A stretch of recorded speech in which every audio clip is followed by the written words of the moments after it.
जय जय श्री राधे। भक्ति भक्ति भगवंत गुरु चतुर्नाम बपु एक, इनके परिबंधन की नाशे विघ्न। आज के सत्संग में श्री गौरांग दास बाबा जी का शेष चरित्र वर्णन करेंगे। वर्णन आता है सन 1924 की बाढ़ के पश्चात पंडित रामकृष्ण दास बाबा वृंदावन में दाऊ जी के बगीचे में रहने लगे। गौरांग दास जी भी वृंदावन जाकर दाऊ जी की बगीचे के निकट साझापुर के बगीचे में रहने लगे।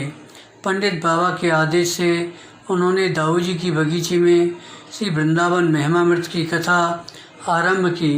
कथा सुनने बाबा हंसदास जी, बाबा माधव दास जी, बाबा राधिका दास जी, बाबा वैष्णव दास जी और श्री अमूलक राम शास्त्री आदि वृंदावन के सभी प्रसिद्ध महात्मा भक्तगण आया करते थे। मथुरा से भी अनेक भक्त नित्य आते। कथा के समय अष्ट सात्विक भाव सदा उनकी सेवा में उपस्थित रहकर अलौकिक प्रभाव में वृद्धि करते।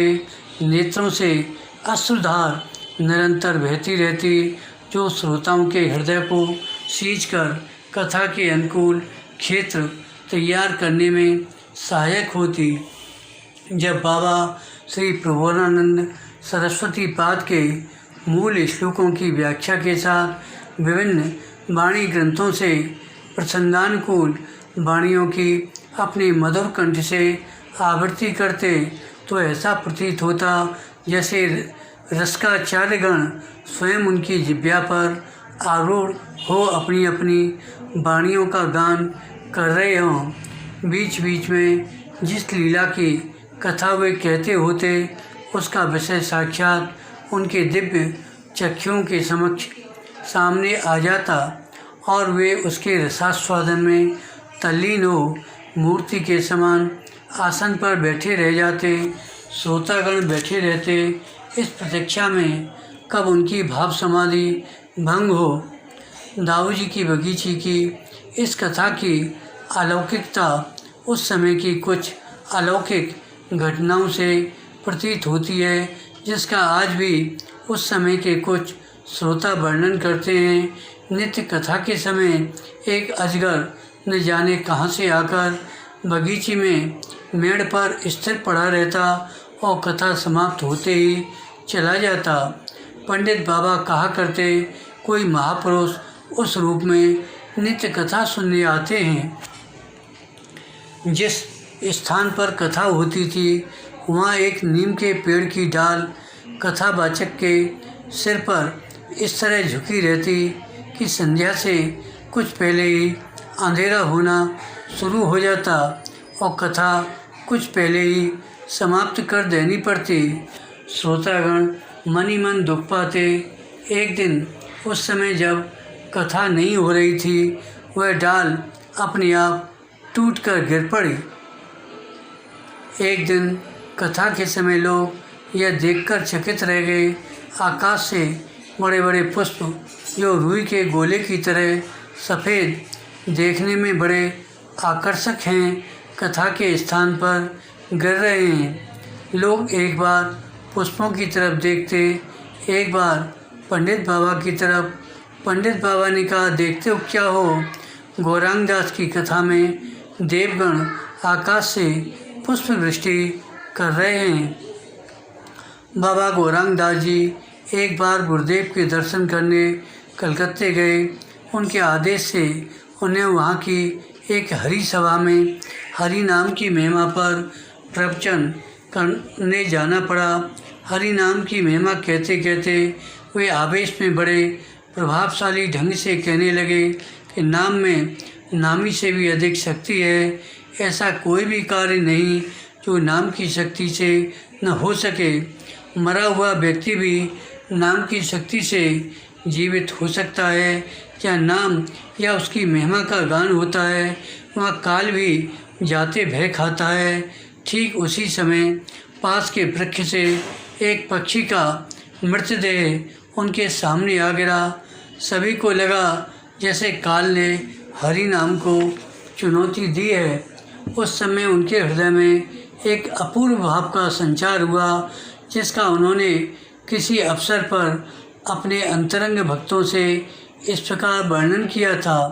यूँ तो जब मैं किसी के दुख को देखकर व्याकुल होता तो भगवान से प्रार्थना करता, पर उस बार भगवान नाम को कलंक लगते देख मुझसे निराहा गया। मैंने संकल्प किया, ऐसा कदापि नहीं हो सकता। मैं एकटक पक्षी के मृतदेह की ओर देखता रहा। बस मुझे लगा कि मेरे सीने से उस पक्षी के देह में इंजेक्शन लग रहा है। कुछ ही क्षण में उसके देह में स्पंदन हुआ और पर फड़फड़ाता हुआ वृक्ष की डाल पर जा बैठा। लगभग 35 वर्ष गौरांगदास बाबा को प्रेमोन्माद की अवस्था में विचरण करते बीते। शेष अवस्था में वे वृंदावन में रमण रेती स्थित अपने काका गुरु के उस आश्रम में रहने लगे, जिसमें अब उनकी समाधि है। आश्रम के नीम के वृक्षों की शोभा निराली है। इनसे बाबा का चिर सौहार्द हो जाना स्वाभाविक था। इनके नीचे बैठकर उन्होंने कई बार ब्रज की लीला कथा कहते कहते ब्रज रथ के महात्म का वर्णन किया था। कहते हैं तभी से इनकी प्रकृति बदल गई और इनकी डालियाँ झुकी रहकर ब्रज रथ को चूमती दिखने लगी। इन नीमों के प्रकट स्वरूप के बाबा को दर्शन होते, इनसे वे बातें करते, वे कहीं भी जाते तो उन्हें इनकी याद आती और वे अधिक दिन वहाँ न रह सकते। लौटकर आश्रम आ जाते तो ये प्रसन्न होते, उनके कुशल मंगल के बारे में पूछते। एक बार जब बाबा आश्रम में टहल रहे थे, एक नीम के पेड़ की डाल को बार बार उठाकर उसके नीचे से निकलना पड़ता। बाबा ने अपने शिष्य मनोहर बाबा से कहा, उस डाल को ऊपर की डाल से बांध देने को। मनोहर बाबा ने उसे बांध दिया। बाबा उस समय अपनी कुटिया के भीतर बैठे थे। डाल जैसे ही बांधी गई, उनकी छाती में असह्य वेदना होने लगी। उन्होंने आवाज़ दी, मनोहर मनोहर। मनोहर बाबा भागते हुए आए, बोले, क्या है बाबा, तूने डाल को बांध दिया क्या? हाँ बाबा, खोल जाके। डाल के खोलते ही बाबा की वेदना शांत हो गई। दूसरे दिन जब वे आश्रम में टहल रहे थे, उन्होंने देखा उसी पेड़ के नीचे एक सुंदर सुकोमल नील वर्ण का बालक खड़ा है। उसके नेत्रों से अश्रु बिंदु ढुलक रहे हैं और वह उनकी ओर देखते हुए कह रहा है, तुम भी मुझे बांधोगे? बाबा कुछ दिनों से गुरुदेव की आज्ञा से दीक्षा देने लगे थे। उनके अनेकों शिष्य हो गए। अक्सर उन्हें विपत्ति में देख उनका वात्सल्य उमड़ पड़ता था। उनका दुख दूर करने के लिए उन्हें बाध्य होना पड़ता था। कभी कभी उन्हें काल के मुंह से निकालकर नया जीवन भी देना पड़ता। उनके कृपा पात्र मथुरा के डॉक्टर रामचरण को हैजा हो गया। अस्पताल में डॉक्टरों ने जवाब दे दिया। बाबा को सूचना मिलते ही वे मथुरा चले गए, पर सीधे अस्पताल न जाकर अपने शिष्य लाला प्रभुदयाल के घर, वहाँ एक कमरे में अपने को बंद कर लिया। 1 घंटे बाद उन्मस्त अवस्था में न जाने क्या कहते हुए निकले। तेज़ी से अस्पताल की ओर जाने लगे। अस्पताल पहुँचे तब डॉक्टर रामचरण का शरीर नीला पड़ चुका था। आंखें चढ़ गई थीं। नब्ज का आसानी से पता नहीं लग रहा था। बाबा ने उनकी छाती पर हाथ रखकर 3 बार पुकारा। तीसरी बार उनके मुख से कुछ शब्द निकलता जान पड़ा। बाबा ने कहा, रामचरण, मुझे छोड़कर चला जाएगा, सावधान, तुझे कुछ नहीं होगा। तभी डॉक्टर रामचरण को बाबा के हाथ में से सीने में करंट पास होने लगा। एक नई शक्ति का उनमें संचार हुआ। कुछ ही घंटों में वे पूर्ण स्वस्थ हो गए। गुड़गांव के श्री अमरनाथ शर्मा एडवोकेट की पत्नी से किसी जोशी ने कहा था, तुम्हारे पुत्र की 7 वर्ष की अवस्था में मृत्यु हो जाएगी, उसके 1 महीने बाद तुम्हें वैधव्य भोगना होगा। ठीक 7 वर्ष की अवस्था में पुत्र का देहांत हो गया। तब उन्हें शर्मा जी की तरफ से विशेष चिंता हुई। वृंदावन जाकर बाबा से अपना दुख निवेदन किया। उनकी आंखों से अश्रुपात होते देख बाबा ने कहा, बेटी चिंता न कर, मंगल में प्रभु मंगल में करेंगे। 1 मास बाद शर्मा जी किसी के साथ रिक्शा पर जा रहे थे। रास्ते में आकस्मिक दुर्घटना से उनके साथी का प्राणांत हो गया। वे बाल बाल बच गए।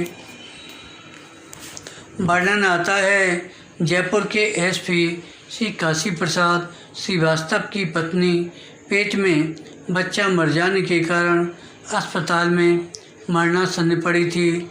लेडी डॉक्टर उनके कमरे से निकली, बड़ी उदासी से काशी प्रसाद से कहते चली गईं, देख लें जाकर। काशी प्रसाद का हृदय रो उठा। कुछ ही दिन पूर्व जोशी ने उनका दूसरा विवाह होने की बात कही थी। उन्होंने बाबा की याद करते हुए मन ही मन कहा, गुरुदेव आपकी ही आज्ञा से मैंने अब विवाहित रहकर प्रभु की सेवा में जीवन यापन करने का अपना संकल्प तोड़ा था। क्या अभी दूसरा विवाह करवाने की अभिलाषा शेष है? क्या इस संकट से उबारने के लिए मुझे आपसे प्रार्थना करनी पड़ेगी?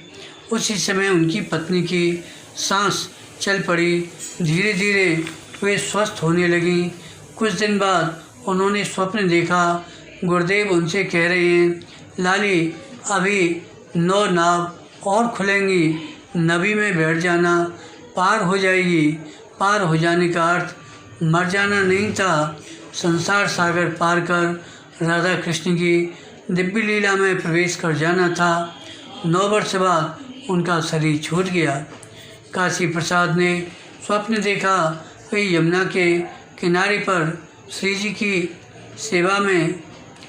की सेवा की थाली हाथ में लिए नुकुंज में प्रवेश कर रही हैं। कभी कभी बाबा को प्रत्यक्ष रूप से दूसरों का रोग स्वयं लेकर भी उन्हें रोग से मुक्त करना पड़ता। लेखक उनकी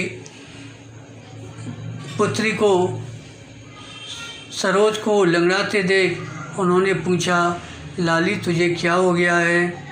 वह बोली, कुछ भी नहीं बाबा, नहीं तू छिपा रही है। उन्होंने कहा, उसी समय उसकी टांग का दर्द ठीक हो गया। बाबा की अपनी टांग में दर्द होने लगा। एक बार लाला प्रभु दयाल जी बहुत बीमार पड़े। डॉक्टर ने जवाब दे दिया, अंतर्यामी बाबा जान गए। वे अपनी अंतिम घड़ियां गिन रहे थे। उन्होंने अपने शिष्य ज्योतिराम जी से कहा, चलो प्रभु दयाल को दिखाएं। जब वे पहुँचे तो उनकी अवस्था ऐसी थी, हाथ पैर हिलाना तो दूर, वे पलक भी नहीं उठा सकते थे। बाबा के कई बार स्नेह से पुकारने पर उन्होंने 2-3 बार पलक उठाकर उनके दर्शन किए। उनके नेत्रों से आंसू निकल पड़े। बाबा ने उनके सिर पर हाथ फेरते हुए कहा, चिंता न करो, काल का बाप भी आ जाए तो तुम्हारा कुछ नहीं कर सकता।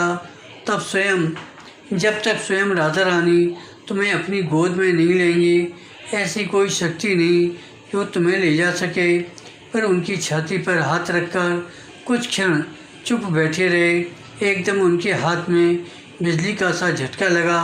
उसी समय से प्रभु दयाल जी की हालत सुधरने लगी और वे ठीक हो गए। इस घटना के तुरंत बाद बाबा की छाती के नीचे बाईं ओर की पसली में दर्द होने लगा। ज्योतिराम जी ने पूछा, बाबा दर्द कैसे हो गया?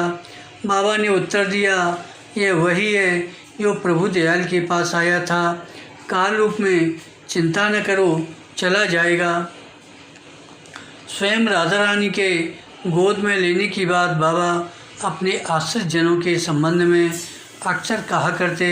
उनके शिष्य आगरा के प्रसिद्ध डॉक्टर श्री गोकुल नारायण व्यास के संबंध में यह बात प्रत्यक्ष रूप से सिद्ध हुई। शरीर छोड़ने के कुछ ही क्षण पहले उन्होंने अपने लड़कों से कहा, देखो राधा रानी पधारी हैं, आसन दो।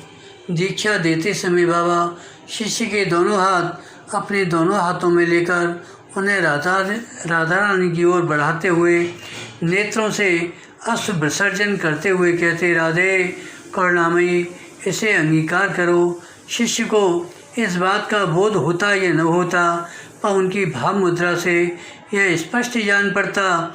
उस समय राधा रानी उनके सामने होती, शिष्य का हाथ उनके हाथ में होता।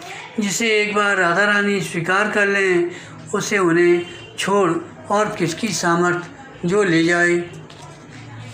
कदाचित आश्रित जनों के पाप ताप स्वयं ले लेने के कारण ही बाबा का अपना शरीर उनकी शेष अवस्था में रुग्ण रहने लगा।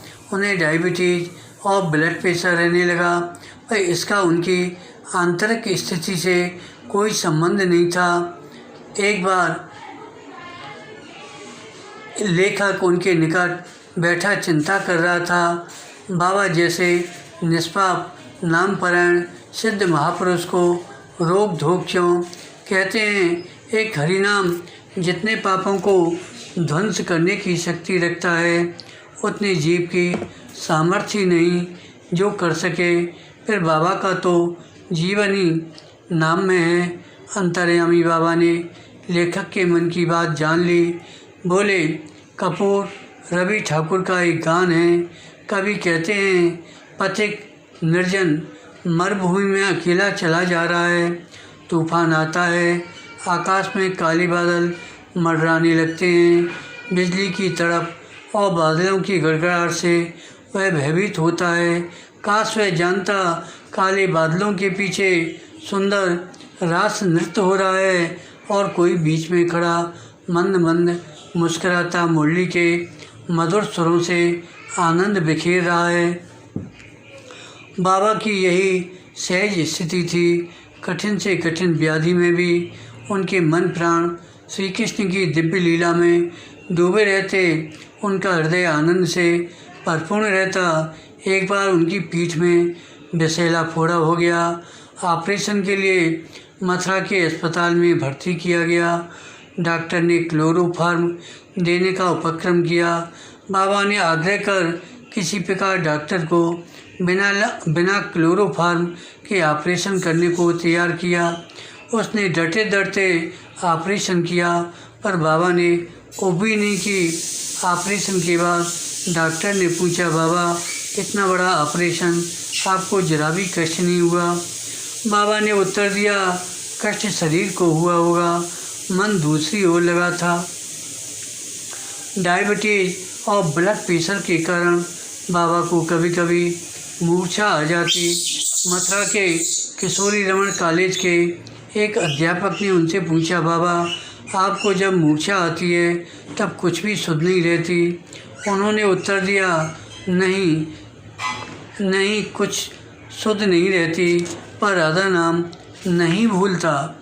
इससे पता चलता है कि कैसा भी कष्ट हो, उनकी सहज स्थिति में कोई अंतर नहीं पड़ता। भगवान नाम गुण और लीला भगवान से अभिन्न है। यदि भगवान की विस्मृति न हो तो लीला की विस्मृति भी कैसे हो सकती है? पर उनका कष्ट देखकर लोगों को चिंता होना स्वाभाविक था। एक बार एक वैष्णव ने उनसे पूछा, आपकी प्रार्थना पर प्रभु ने न जाने कितने लोगों को रोग मुक्त कर जीवन दान किया है, पर आप स्वयं औषधियों पर निर्भर करते हैं, ऐसा क्यों? बाबा ने कहा, हमारा रागान का भजन तत्सुखी भजन है, कृष्ण सुख हो। हमारे भजन का एकमात्र उद्देश्य है। अपने सुख के लिए अपने शरीर का भार हम उन पर कैसे डाल सकते हैं? रोग से मुक्ति पाने के लिए उनसे प्रार्थना न कर औषधियों का सेवन करना ही ठीक है। ये भी तो उन्हीं का विधान है। फिर भी गौरांग दास बाबा जी पर जब कोई बड़ा संकट आ जाता तो उनके गुरुदेव उनकी वैसे ही रक्षा करते जैसे वे अपने आश्रितों की करते हैं। एक बार दांत उखड़वाने के पश्चात उनके गले में सेप्टिक हो गया। थोड़े ही समय में उसने भयंकर रूप धारण कर लिया। लार तक निगलना असंभव हो गया। गुरुदेव ने उन्हें कलकत्ते बुलाकर अच्छे डॉक्टरों को दिखाया। सबने कहा रोग इतना बढ़ चुका है कि ऑपरेशन संभव नहीं है। तब वे उन्हें नवद्वीप ले गए। अपने गुरुदेव श्री राधा रमण चरणदास देव की सी मूर्ति के सामने उन्हें लिटा दिया। उनकी ओर देखते हुए बोले, यह लो अपनी वस्तु, जो चाहे सो करो। कुछ देर रुककर फिर बोले, क्या तुम्हारे मुर्दों को जलाने और पेड़ को नचाने की बातें अब लोग पुस्तकों में ही पढ़ा करेंगे। ललिता दासी जो वहाँ उपस्थित थी, गुरुदेव की प्रसन्न मूर्ति को लक्ष्य कर बोली, जिस स्थान पर ऐसी प्रसन्नता की मूर्ति विद्यमान है वहाँ क्या कोई अमंगल हो सकता है। उसी समय श्री गौरांग दास बाबा ने देखा कि श्री राधा रमण चरणदास देव उनके निकट खड़े पूछ रहे हैं, गौर तुझे क्या हुआ? उन्होंने जुझला कर कहा, देख नहीं रहे हो क्या हुआ? परम दयालु श्री राधा रमण चरणदास जी ने तब उनके गाल पर हाथ फेरा। हाथ फेरते ही गले की सूजन मिट गई, मवाद की नदी बहने लगी। कुछ ही दिनों में पूर्ण स्वस्थ हो वे वृंदावन लौट आए। इसी बीच ललिता दासी का गोलोक गमन हुआ। बाबा गौरांग दास से उनका विछोह सहन नहीं हुआ। उन्होंने परम गुरुदेव श्री राधा रमण चरणदास को याद किया।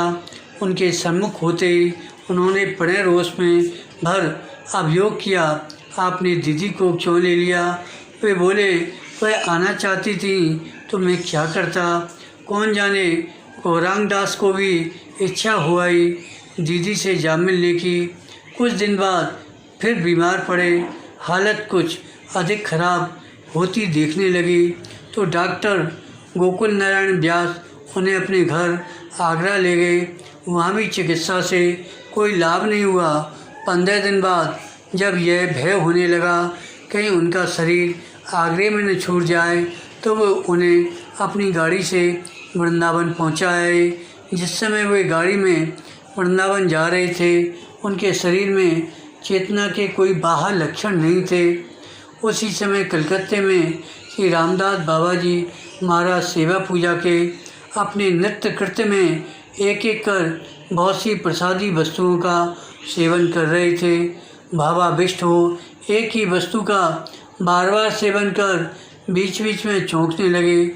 पास में बैठा सेवक जो उन्हें प्रसादी वस्तुएं देता जा रहा था बोला, यह तो आप सेवन कर चुके।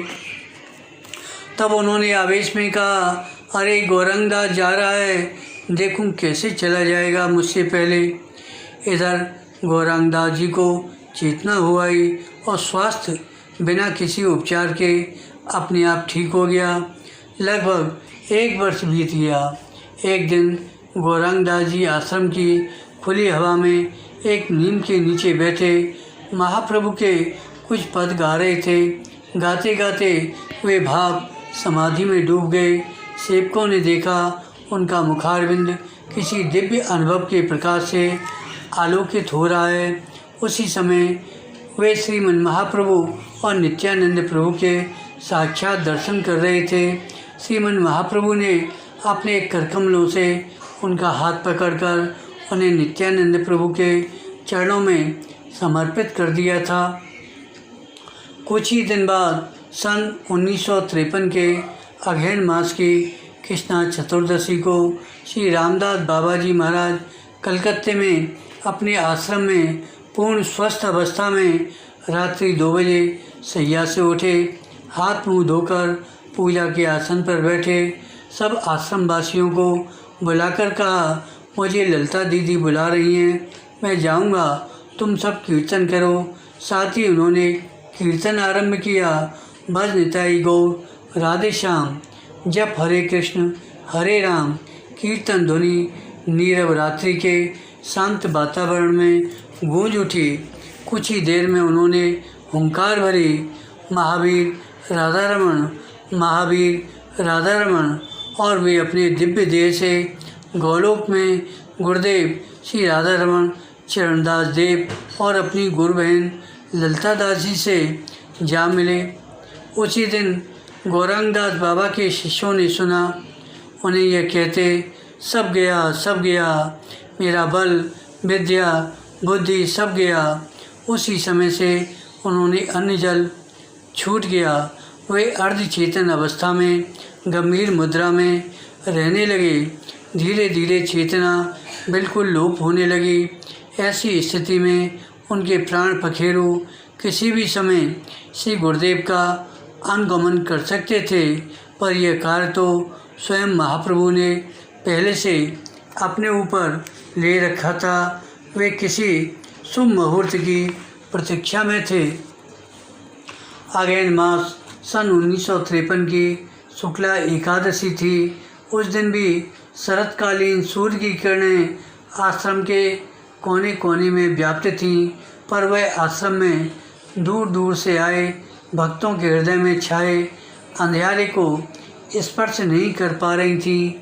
नीम के वृक्षों की शोभा उस दिन भी पहले जैसी थी, पर वह लग रही थी उस सुंदरी के श्रृंगार की सी जिसके माथे की बिंदी मिट चुकी हो, जिसे दुलार ने संभालने वाला उसे सदा के लिए छोड़कर चला गया हो। वह कुसुम जिसके अप्राकृतिक सौरभ से यह स्थली महका करती थी, अब वह वहाँ कहाँ था। उसे महाप्रभु ने स्वयं अपने करकमलों से समर्पित कर दिया था नित्यानंद स्वरूप गुरुदेव के चरणों में। और श्री गौरांगदास बाबा जी महाराज की जय, भक्त भगवान की जय, पंडित रामकृष्ण बाबा की जय। जय जय श्री राधे। गुरुदेव श्री राधा रमण चरणदास देव महाराज की जय। श्री ललिता दासी जी महाराज की जय। जय जय श्री राधे, जय जय श्री राधे, जय जय श्री राधे।